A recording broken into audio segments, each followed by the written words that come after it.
Haleluya. Saya percaya semuanya mengucap syukur hari ini, amin.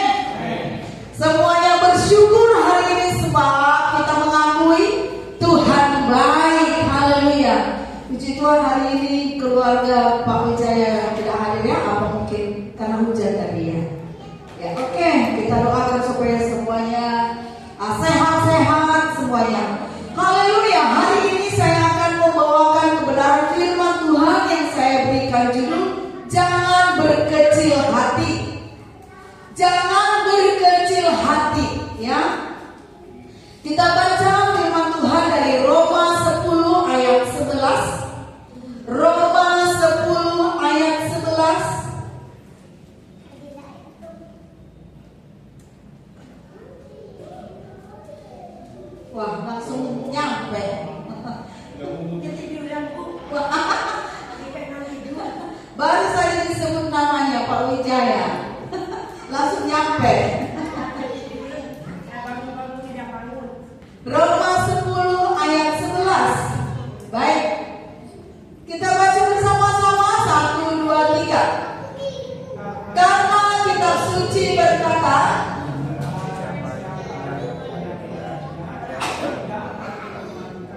amin, bahwa siapa yang percaya kepada Dia tidak akan dipermalukan. Bapak Ibu, firman Tuhan hari ini menjelaskan kepada kita semuanya bahwa ada jaminan bagi orang yang percaya tidak akan dipermalukan. Ini adalah jaminan. Orang yang percaya tidak akan dipermalukan. Tetapi Bapak Ibu, secara nyata realitanya yang dialami oleh orang banyak ya, sebagai orang percaya sering merasa malu ya. Kenapa malu? Malu karena hidupnya tidak seperti yang dijanjikan dari firman Tuhan. Hidupnya menderita, hidupnya keluarganya hancur, usahanya hancur, hidupnya terseok-seok. Kok tidak seperti janji firman Tuhan yang dialami, sehingga dia merasa malu. Sementara saat kita melihat orang percaya lainnya, sama-sama orang percaya lainnya sepertinya hidupnya jauh lebih baik, bahkan yang menjadi perbandingan dalam kehidupannya, sehingga dia merasa lebih malu adalah ketika dia melihat orang yang tidak percaya justru hidupnya jauh lebih baik, jauh lebih berhasil, jauh lebih berbahagia. Sehingga itulah yang menyebabkan dia berkecil hati. Dia tidak bermegah, dia tidak berbangga sebagai anak Tuhan ya. Dia mungkin berpikir sudah bersungguh-sungguh, kok hidup masih terseok-seok ya.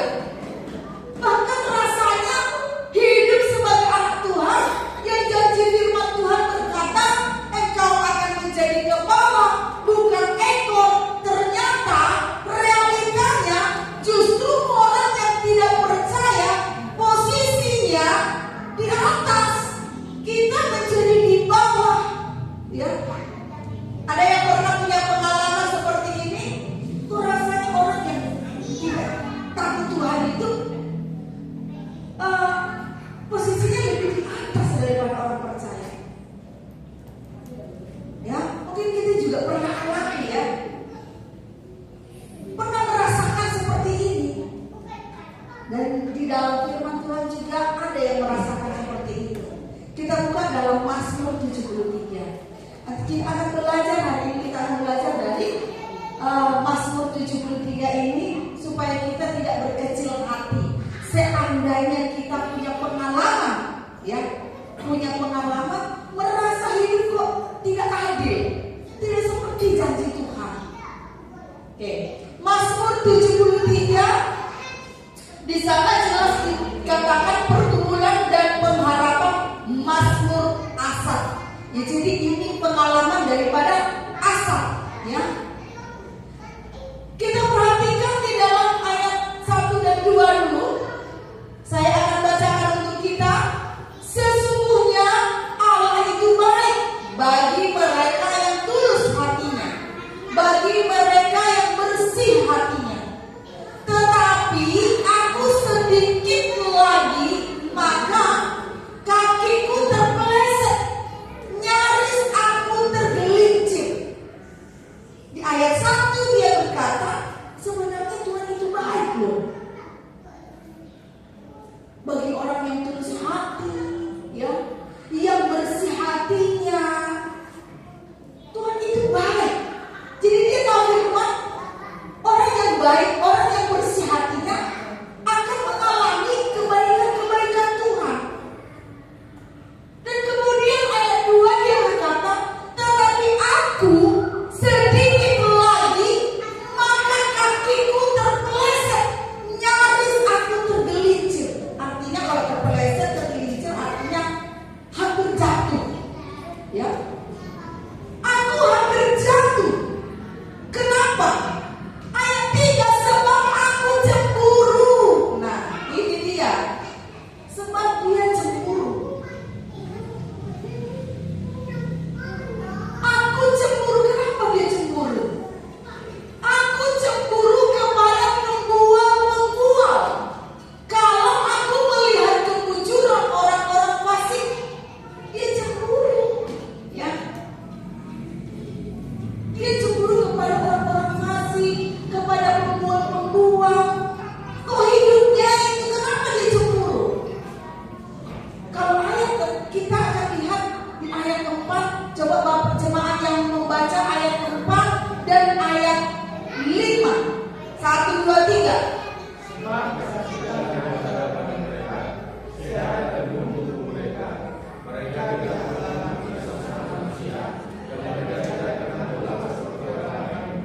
Nah, jadi dia cemburu. Aku tuh hampir jatuh, dia bilang, karena aku cemburu. Dia membanding-bandingkan, ya, dia membanding-bandingkan orang yang tulus hati, yang bersih hatinya dengan para pembual-pembual, dengan orang-orang fasik. Dia berkata orang-orang fasik itu, pembual-pembual itu tidak sakit. Mereka tidak sakit. Mereka tidak susah. Mereka tidak seperti kena tulah, ya. Artinya hidupnya enak, diberkati. Jadi hidup orang-orang fasik dia lihat, kok enak ya. Kita sementara orang yang tulus hati, yang bersih hati, yang berusaha hidup benar di hadapan Tuhan, itu berbeda, sangat berbeda. Coba perhatikan ayat 14. Saya baca untuk kita semua. Namun sepanjang hari aku kena tulah dan kena hukum setiap pagi. Tadi orang fasik tidak sakit, hidupnya nggak susah, enak, hidupnya diberkati, tidak kena tulah. Tapi aku, dia bilang ayat 14, sepanjang hari, setiap waktu, sepanjang hari maksudnya apa? Iya, ya, sepenuh waktu itu, sepanjang hari. Aku kena tulah. Artinya hidupku kok seperti orang yang kena kutuk. Selalu menderita, sakit terus, miskin terus, masalah terus dalam rumah tangga, usaha kok gak maju-maju. Kok seperti orang yang sedang kena tulah. Sebenarnya dia tahu orang yang bersih hatinya itu Tuhan akan nyatakan kebaikannya, tapi realitanya kok enggak gitu. Sehingga dia cemburu, bahkan hampir jatuh. Bapak Ibu betapa berat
itu.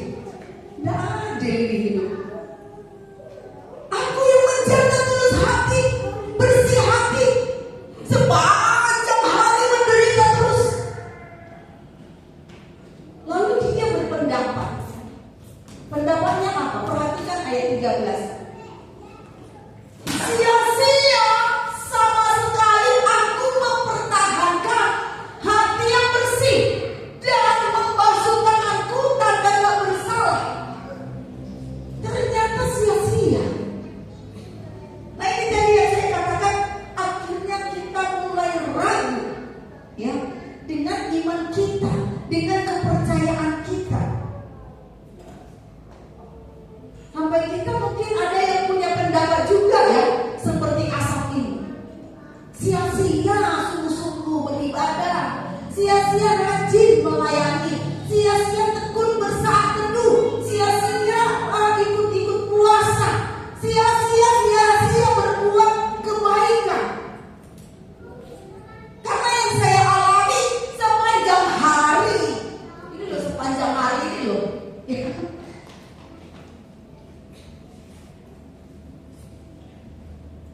Asap dari kata-katanya ini mulai berkecil hati, Bapak Saudara. Mulai sinis ya, mulai pesimis. Dalam pikirannya dipenuhi dengan pikiran-pikiran yang bodoh kan. Kalau sempat kita berkata sia-sia aku sungguh-sungguh ikut Tuhan, sia-sia aku melayani, sia-sia aku ikut berkorban, kan itu pikiran bodoh. Nah pikiran kita mulai bodoh ketika kita mulai berpendapat seperti Asaf. Tetapi hari ini kita mau belajar supaya kita belajar dari Asaf ini yang akhirnya dia tidak berkecil hati lagi ya. Mungkin kita punya pengalaman seperti Asaf juga. Hari ini kita belajar yang pertama, kita lihat dari ayat 17. Ayat 17. Oke, saya minta seluruh jemaat Tuhan 1, 2, 3 sampai. Iya. Sampai aku masuk ke dalam tempat kudus Allah dan memperhatikan kesudahan mereka. Tadi dia berkata sia-sia, ya, sia-sia. Sama sekali aku mempertahankan. Kenapa? Karena pandangannya itu dia melihat enak. Enggak sungguh-sungguh sama Tuhan ya enak. Jadi orang fasik juga enak. Jadi pembuang juga enak. Tetap hidupnya itu enak, nggak susah. Tetapi sampai akhirnya dia masuk ke tempat kudus Allah dan memperhatikan kesudahan mereka. Nah, sebelumnya pikirannya bodoh, tetapi dia mengambil sikap, yaitu belajar terus mengenal Allah dengan masuk ke tempat kudus, yaitu dengan datang kepada Tuhan. Setelah dia datang kepada Tuhan, baru di sana Asaf masuk ke tempat kudus. Dia memperhatikan kesudahan mereka. Yang tadinya pikirannya sudah mulai bodoh, sudah mulai tidak benar, sudah mulai merasa firman Tuhan tidak terjadi, ya. Sampai akhirnya matanya dibukakan oleh Tuhan. Ketika kita datang kepada Tuhan, Bapak Saudara, barulah kita bisa melihat yang namanya apa? Kesudahan mereka secara keseluruhan. Kalau tidak, kita hanya akan melihat yang nyata aja, yang real aja, yang di depan mata kita saja. Ketika kita datang kepada Tuhan, Tuhan membuka pandangan Asaf, ya. Dia melihat sampai akhir daripada hidup mereka. Apa yang menjadi akhir hidup mereka? Tuhan beritahukan kepadanya. Dia bisa melihat. Ayat 18 dikatakan, sesungguhnya di tempat-tempat licin kau taruh mereka, kau jatuhkan mereka sehingga hancur. Betapa binasa mereka dalam sekejap mata, lenyap habis oleh karena kedahsyatan. Bahkan ayat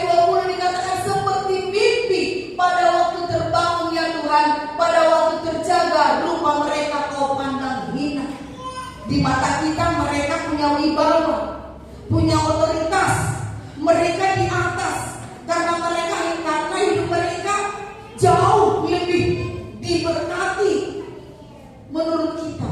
Tetapi di pandangan Tuhan, Bapak Ibu Saudara, mereka hina. Dan dikatakan posisi mereka, mungkin kita melihat posisi mereka sangat kokoh, sangat kuat, punya segalanya, punya kuasa, punya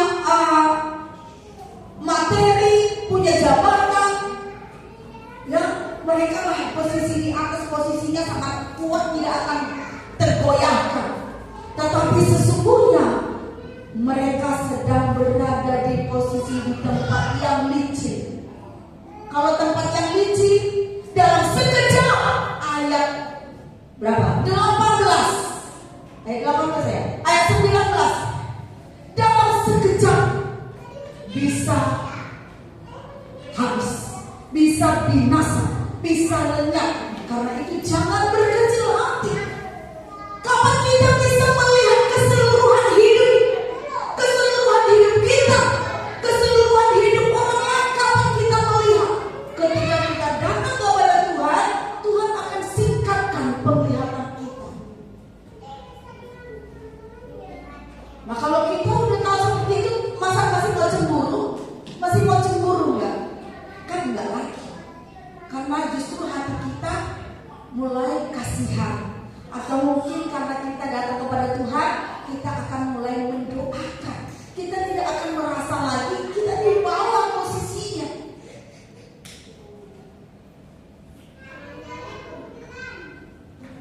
Jadi yang pertama, kalau kita sempat merasa hidup ini tidak adil, ya, maka yang kita lakukan adalah belajar terus mengenal Tuhan. Belajar terus mengenal Tuhan artinya apa? Datang kepada Tuhan supaya mata kita disingkapkan, supaya kita bisa melihat kebenaran secara keseluruhan, bukan hanya yang di depan mata kita yang membuat hati kita cemburu, tidak karuan, tidak benar gitu. Ya memang mata dunia kita hanya bisa melihat yang bisa kita lihat aja, ya. Tetapi kalau kita datang kepada Tuhan, barulah mata kita bisa disingkapkan, pikiran kita bisa disingkapkan. Kemudian yang kedua, apa yang dilakukan? Mari kita perhatikan dalam ayat 23 sampai 25. Saya bacakan untuk kita semuanya. Tetapi aku tetap di dekatmu, engkau memegang tangan kananmu, dengan nasihatmu engkau menuntun aku, dan kemudian engkau mengangkat aku ke dalam kemuliaan.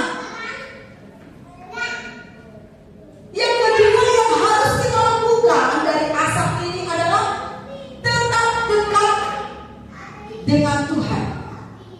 Jadi yang pertama tadi harus masuk ke tempat kudus Tuhan dulu.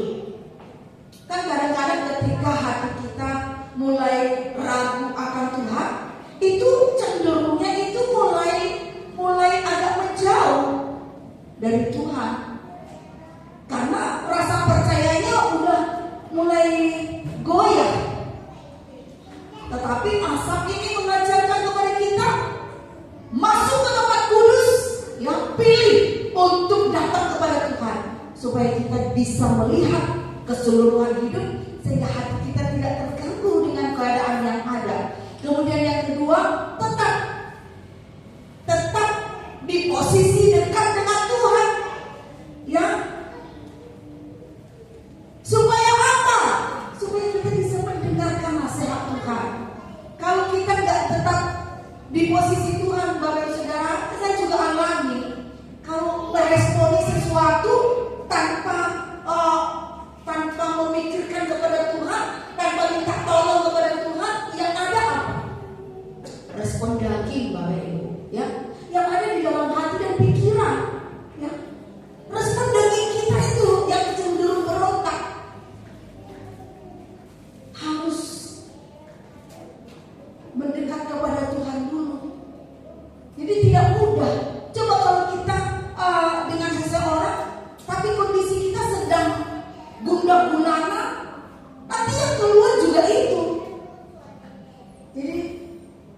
Yang lebih baik memang harus datang kepada Tuhan dulu. Supaya apa? Supaya kita bisa mendapatkan nasihat dari Tuhan. Ketika kita mendapat nasihat dari Tuhan, Dia berkata, dengan nasihatmu engkau menuntun aku. Hati ini udah mulai cemburu buta, ya, udah mulai nggak benar. Tapi ketika kita dekat dengan Tuhan, Dia akan menasihati kita, dan nasihatnya itu untuk menuntun kita.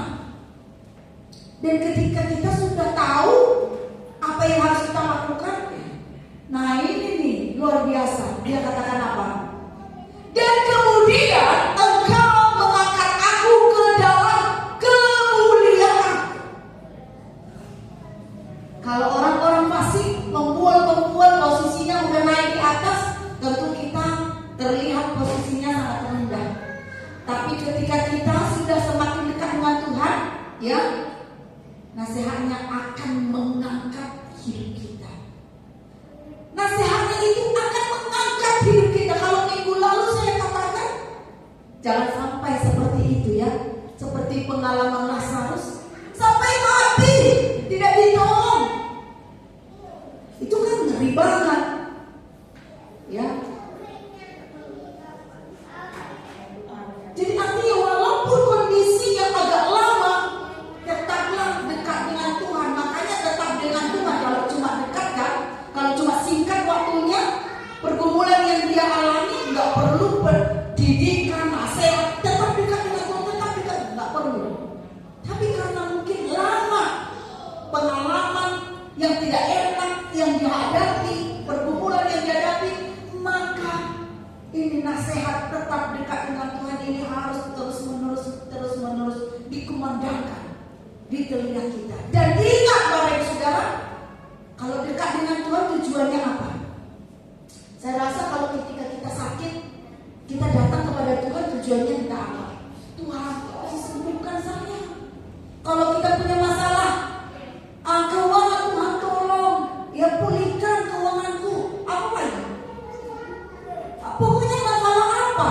Saya rasa itu yang akan kita tujuan utama kita datang kepada Tuhan. Tetapi hari ini Dia katakan di dalam ayat 25, siapa gerangan ada padaku di surga selain engkau? Selain engkau tidak ada yang kuingini di bumi.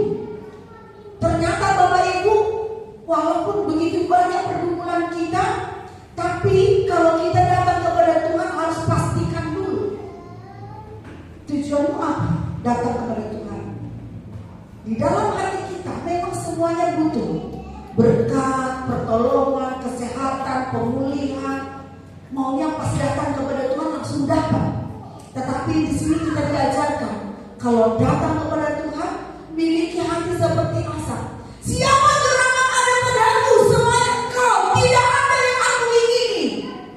Artinya di dalam hatinya itu memang butuh berkat, tetapi yang dicari haruslah Tuhan. Amin. Supaya apa? Supaya ini juga menjaga hati kita, supaya kita nggak kecewa.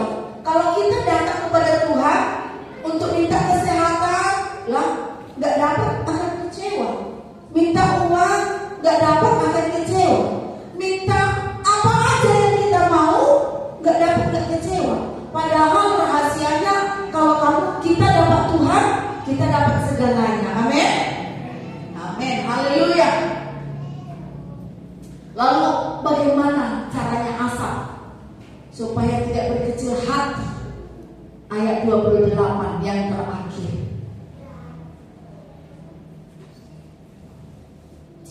Ini kita bersama-sama. 1, 2, 3. Tetapi aku suka dekat pada Allah. Aku menaruh tempat perlindunganku pada Tuhan Allah, supaya apa? Dapat menceritakan segala pekerjaannya. Ketahuilah Bapak Ibu Saudara, segala keadaan yang terjadi dalam hidup kita itu supaya Bapak Ibu Saudara dan saya punya cerita, ya. Lah kalau hidupnya enak-enak terus, tidak ada pergumulannya, apa yang mau diceritakan? Saya punya teman seorang hamba Tuhan. Dia Sejak saya di sini, saya lihat Facebooknya kok lama. Waktu pertama saya di sini, kok lama sekali temanku ini tidak aktif Facebooknya. Tapi setelah 8 tahun kemudian muncul Facebooknya, langsung bercerita. Saya tidak tahu karena saya sudah di sini. Ternyata dia lumpuh, Bapak Saudara. Dia hamba Tuhan. Anaknya masih ya seperti ini ya. Jadi dia lumpuh, suaminya hamba Tuhan. Jadi dua-duanya teman kita. Ya, kita satu jaringan di Jakarta dulu. Baru dia lumpuh karena apa? Sakit autoimun. Nah, dia bercerita kalau dia udah putus asa. Kalau sampai 8 tahun hanya di kasur, Bapak Saudara, mungkin yang besuk juga kan gak mungkin terus data sampai 8 tahun gitu ya. Dia juga merasa kesepian, merasa gimana lah rasanya kalau ini di kasur terus, tidak bisa turun ya. Setelah 8 tahun Bapak Saudara, dia mulai bisa melangkah. Dengan ketekunan mereka, percaya suami dan anak-anaknya. Dan setelah itu tiba-tiba anaknya yang perempuan, dia punya anak cowok 1 perempuan. Anaknya yang perempuan itu juga kena autoimun, lumpuh lagi Bapak Ibu ya. Tapi dia berkata, ini semua kejadian, semuanya itu luar biasa. Semua kejadian yang terjadi supaya aku bisa menceritakan tentang kebaikan Tuhan. Dia tidak pernah bercerita mengeluh, Tuhan tolong, kenapa kami enggak ada. Tetapi semua adalah untuk menceritakan kebaikan Tuhan. Memang dia pernah berkata selama 8 tahun itu memang dia putus asa. Jadi hari ini kalau Tuhan izinkan keadaan kita apapun itu, supaya kita punya cerita nanti ke depan.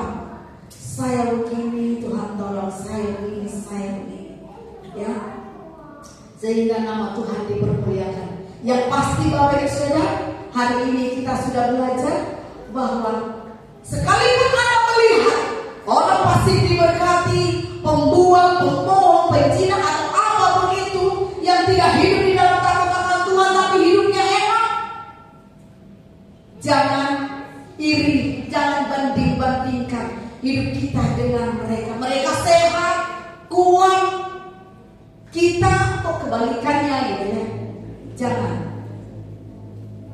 Karena kita sudah tahu semua orang yang tidak mendekat kepada Tuhan, hidupnya, posisinya berada di tempat licin yang dalam sekejap akan bisa habis lenyap. Roma 10 ayat 11 tadi sudah berkata, baiklah kita memegang perkataan Tuhan ini, barang siapa yang percaya kepada Dia tidak akan dipermalukan ya. Tetapi sesuai dengan ayat 24 akan diangkat ke dalam kemuliaan, akan diangkat ke dalam kemuliaan. Tetapi harus pertahankan posisi kita Bapak Ibu Saudara dekat dengan Tuhan. Pertahankan posisinya dekat dengan Tuhan supaya kita bisa diangkat dalam kemuliaan. Hari ini kita tahu bahwa ujung daripada kisah yang akan kita alami jika kita dekat dengan Tuhan, ujung-ujungnya adalah kemuliaan. Amin. Haleluya. Tuhan Yesus memberkati. Demikian kebenaran firman Tuhan pada malam hari ini. Jangan berkecil hati apapun keadaan kita semuanya. Orang yang dekat dengan Tuhan, ujung-ujungnya akhir daripada kisahnya adalah cerita tentang kemuliaan Tuhan. Haleluya. Tuhan Yesus memberkati. Mari kita siapkan hati kita untuk menerima perjamuan kudus hari ini. Sebelumnya kita tundukkan kepala kita untuk mengucap syukur akan kebenaran firman Tuhan. Terima kasih Bapa untuk kebenaran firman-Mu pada malam hari ini. Hati kami akan tetap percaya kepada setiap janji di dalam nama Tuhan Yesus Kristus, apa yang sedang kami hadapi, kami percaya Tuhan sedang mengatur supaya kami punya cerita yang akan menyaksikan tentang kebesaran dan kedahsyatan Tuhan. Di dalam nama Tuhan Yesus kami berdoa dan mengucap syukur. Haleluya. Amin. Saya mengundang petugas perjamuan boleh maju ke depan. Kita siapkan hati kita untuk menerima kuasa tubuh dan darah Tuhan Yesus.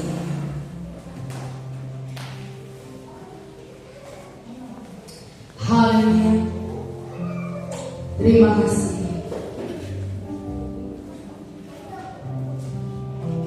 Syukur. Mari kita arahkan tangan kita kepada perjamuan.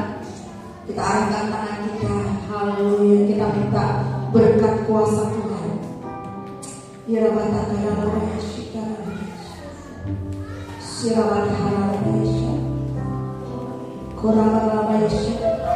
Kami butuh kuasa tubuh dan darah saat ini. Sebab kami percaya lewat kuasa tubuh dan darah segala kebaikan akan kami terima. Di dalam nama Tuhan Yesus kami memberkati perjamuan pada saat ini, sehingga ketika kami bersekutu dengan tubuh dan darah, kami menerima kuasa yang sama ketika darah Yesus mengalir di kayu salib, menyembuhkan, memulihkan, melepaskan kami dari segala kutuk dan memberikan berkat-berkat yang terbaik dari surga dalam kehidupan kami, melepaskan kami dari segala jerat kuasa dosa, membuat kami hidup di dalam kemerdekaan. Di dalam nama Tuhan Yesus, berkati anak-anakmu yang akan melayani perjamuan, kuduskan, sucikan hidup mereka, pakai jadi berkat pada saat ini di dalam nama Tuhan Yesus. Dan kami semua yang menerima akan menerima dengan penuh iman dan ucapan syukur dalam nama Yesus. Haleluya. Amin.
Dengarkanlah firman Tuhan pada hari ini.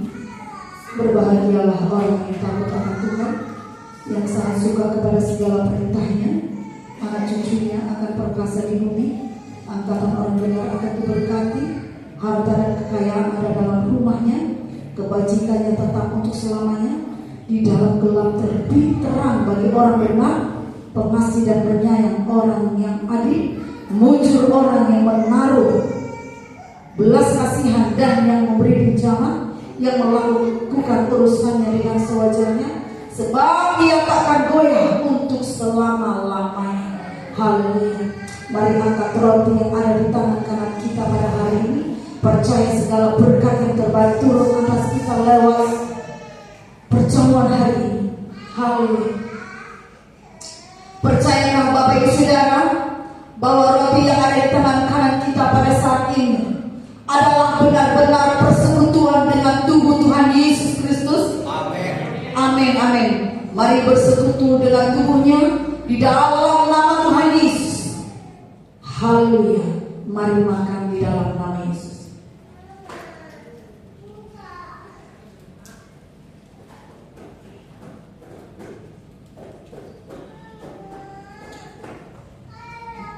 Terima kasih.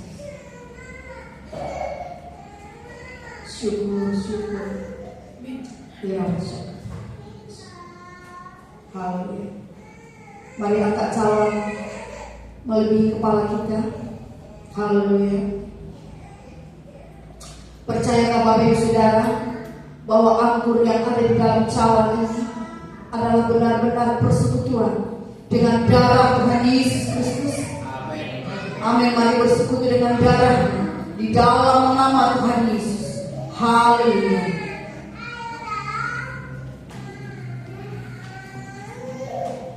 Terima kasih. Haleluya. Mirabatakala bayar syana, mari mengucap syukur untuk tubuh dan darahnya pada saat ini. Haleluya.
Menyatu di dalam tubuh kami.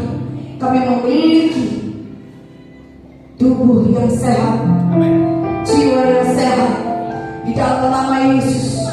Roh yang bersungguh-sungguh kepada Tuhan di dalam nama Yesus. Karena kami telah menerima kemerdekaan, kelepasan lewat tubuh dan darah pada saat ini di dalam nama Yesus.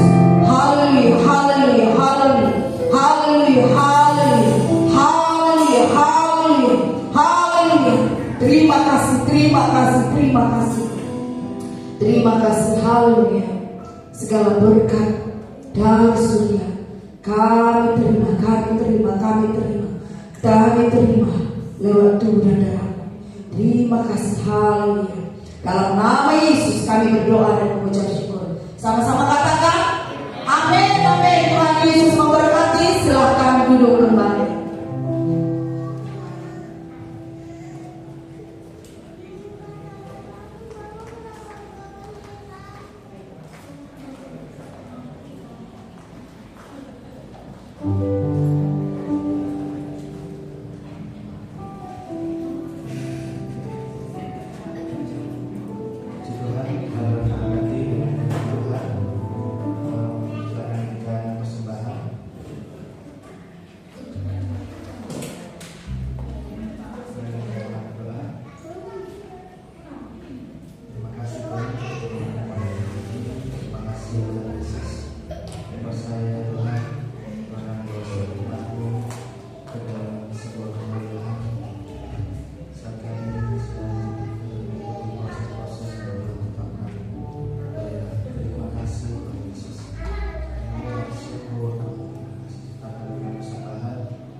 ditempati rumahnya menjadi tempat komsel. Kami komsel itu istilahnya kita akan bersekutu, kita tidak ingin merepotkan tuan rumah ya. Tidak ingin merepotkan tuan rumah, tidak perlu menyediakan hidangan yang macam-macam, cukup mengendak air putih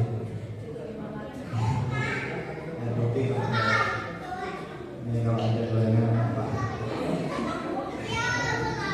ya. Nanti kita data dulu Bapak Ibu yang tergerak untuk tempatnya rumahnya di tempat komsel ya.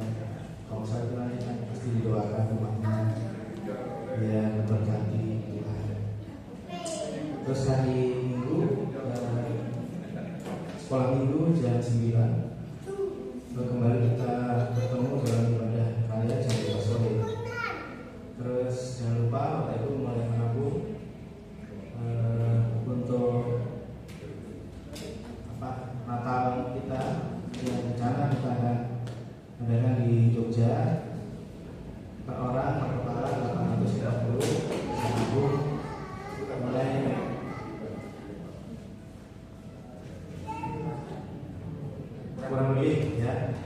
kurang lebih 850 kurang mungkin tidak lebih ya, tetap bisa nabung sekarang ya, supaya nanti bisa tidak terlalu berat untuk bayar bulan di sini.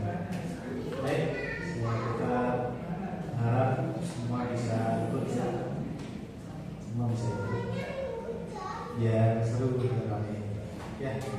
Juga demikian pengumuman yang bisa kami sampaikan. Selanjutnya berdoa kita saya persilakan kepada Ibu Gembala.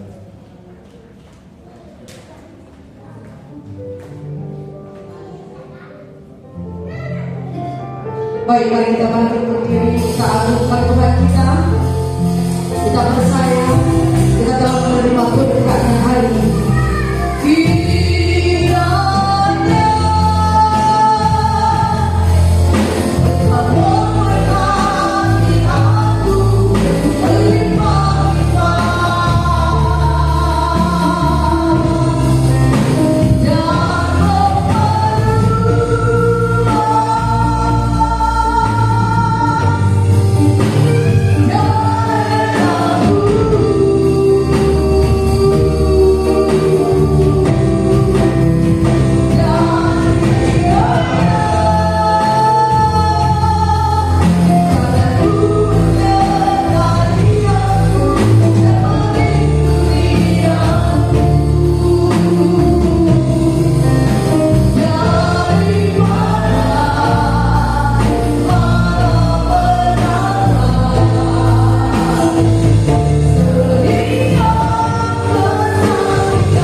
Usaha pekerjaan keluarga kami sepanjang minggu ini, dan kami menerima berkat untuk usaha pekerjaan keluarga kami sepanjang minggu ke depan di dalam nama Tuhan Yesus. Terima kasih untuk seluruh jemaat Tuhan pada saat ini, dan terima kasih untuk jemaat Tuhan yang tidak bisa hadir pada hari ini.